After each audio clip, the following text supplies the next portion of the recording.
పొంగేటి మనుగడ కోటి అలలుగ పొంగు వరదల వేగాన పడిలేచు అలలకు తీపి కలలకు లేని అలసట నీకేలా నల్ల నల్ల నీళ్లలోన ఎల్లకిల్ల పడ్డట్టున్న అల్లో మల్లో ఆకాశాన చుక్కల్లు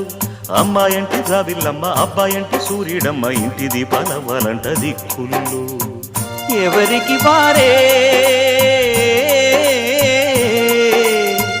యమునకు నీరే రేవు నీరు నావదంట నావతోడు రేవుదంట పంచుకుంటే గోరువంక వాలగానే గోపురానికి స్వరాల గణగణ గంటలే మోగనేలా గోపబాలుడొచ్చినాక గోకులానికి పెదాల కిలకిల పువ్వులే పుట్ట